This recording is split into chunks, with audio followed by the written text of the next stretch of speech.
एखाद्या दिवशी आपल्याला असं वाटतं, की काहीतरी हलकं जेवण खावं.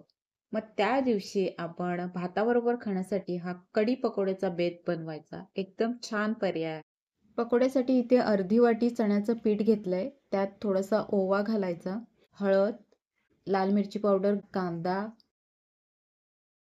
कोथिंबीर, चवीनुसार मीठ घालायचं आणि थोडं थोडं पाणी हे करून ते पीठ एकदम भजीप्रमाणे आपण मिक्स करून घ्यायचं. आता ह्याच्यामध्ये आपण जो ओवा घेतलाय ना, तो खूप छान लागतो त्याने. पकोड्याची टेस्टच एकदम चेंज होऊन जाते. त्यामुळे हा पकोडा बनवताना थोडा ओव्याचा वापर नक्की आणि जरूर करा. आता इथे तेल तापलंय की नाही हे पाहण्यासाठी छोटासा तुकडा मी टाकला होता. तेल तापलंय. त्याच्यामध्ये हे छोटे छोटे जे गोळे आहेत ते सोडून द्यायचे आणि भजीप्रमाणे फ्राय करून घ्यायचे.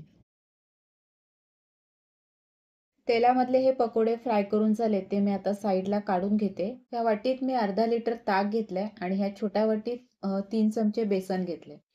तर ह्या बेसनामध्ये थोडं थोडं ज्या वाटीमधले जे ताक आहे ते टाकायचं आणि हे छोट्या प्रमाणात कसं मिक्स करायला बरं पडतं म्हणजे गोळे राहत नाही आणि पटकन होतं ते. काम फास्ट होतं म्हणून हे छोट्या वाटीमध्ये घेऊन हे जे चण्याचं पीठ आहे ते चांगलं असं ताकामध्ये मिक्स करून घ्यायचं आणि हे मिक्स केलेले जे मिश्रण आहे ते पुन्हा त्या ताकामध्ये घालायचं.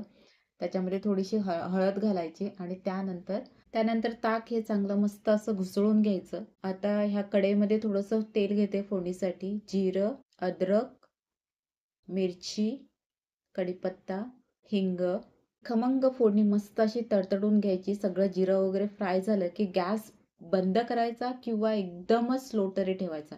मी इथे गॅस बंद केला आणि त्यानंतरच ते बेसन मिक्स हे आहे कढीचं मिश्रण आहे ते इथे घालते. असं केल्याने ताक कधीही फाटत नाही आणि त्यामुळे आपली कढी छान बनते. फक्त आपल्याला गॅस बंद ठेवायचा आणि जी फोडणी आपण तयार केली ती त्याच्यावर घालायची आणि मस्त कढी तयार करून घ्यायची. त्यानंतर आता ही पाणी घालते आणि त्यानंतर मी आता गॅस चालू ठेवते आणि मीठ घालून थोडं ढवळत ढवळत गॅस थोडं नॉर्मलच ठेवून ही कढी शिजू देते. कढी जसजशी शिजत जाईल तसं जे आपण चण्याचं पीठ घातलंय तेही शिजेल आणि त्यामध्ये थोडं घट्टपणा येईल. ही ढवळत राहायचं कढी आणि बघा मी गॅस एकदम नॉर्मलमध्येच ठेवलंय. उकळी पण मोठी नाही आहे. एकदम छोटी उकळी आहे. तर ह्या नॉर्मल ह्याच्यावरच ही कढी छान शिजते हळूहळू एकदम. तर तसंच आपल्याला ही कढी शिजवायची आहे आणि त्यामुळे ती कढी अजिबात फाटत नाही. कढी इथे शिजून पूर्ण अशी रेडी आहे. त्याच्यामध्ये आपण जे पकोडे फ्राय केलेले आहेत ते सोडायचे आणि 1 ते 2 मिनिटं उकळून घ्यायचं आणि त्यानंतर आपली कढी खाण्यासाठी तयार होते. कढी पकोडा आपले तयार आहे. गरमागरम भाताबरोबर मस्त असं खायचं.